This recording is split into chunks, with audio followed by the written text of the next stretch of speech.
Hi, this is Matt Heusser with Exelon Development. Today I want to talk about, I'm so honored the conference asked me to do this. What can you say in 5 minutes that makes a difference? Test cases. I want to talk about test cases. We know they're not how human beings actually find defects. We know they're not a good way to assess quality, but they persist. Why does this model of I'm going to check the test case out and do the 17 things and then mark that it's passed and check it back in? Why do we keep doing that?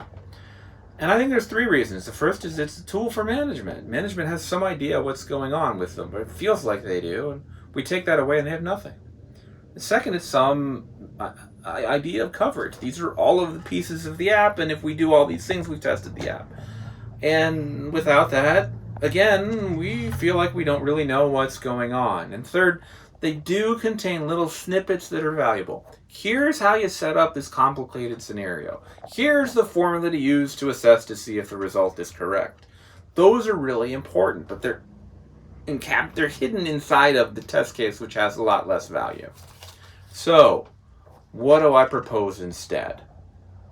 Let's talk about one way that we've done it at Exelon Development. This is a mind map. Many of you have seen these things before. You can do it on your lunch hour, on a back of a napkin, where this is the app.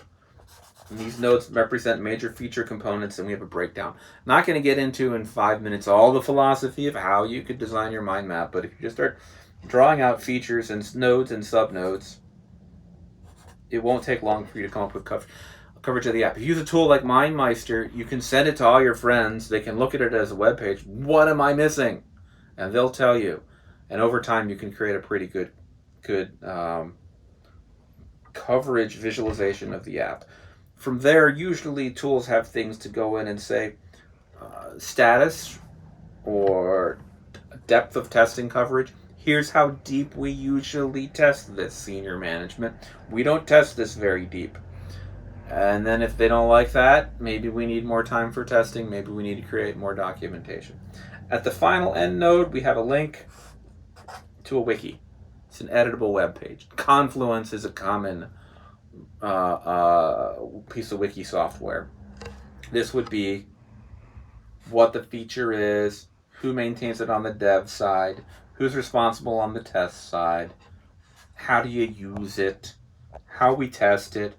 Oh, and here's some more information. Here's where we put our recipes. And we just add. This doesn't cover everything. We haven't talked about bug tracking. We haven't talked about emergent risk. But if we just have these two things and put them in place, you know you're being successful because your customers, the product management team, the customer support will start to use the mind map and reference it. It'll go outside of software engineering. Then you've created a really valuable artifact. Same thing with the wiki. Because in Agile, we don't really have a specification anymore. We have the stories that don't really add up in a meaningful way. This will start to become our product documentation. And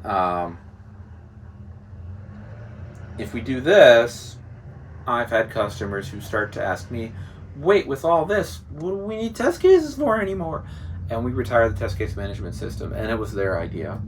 I think that's significant, valuable, powerful, and a good start. One of the new ways we're thinking about it. This could be a spreadsheet. It doesn't matter. There's lots of ways to visualize coverage, but visualize your coverage and then make that information public. That's all I had time for today. I wanted to say thank you very much. And special thanks to my camera woman, my daughter, who was behind the scenes. Thank you. Bye.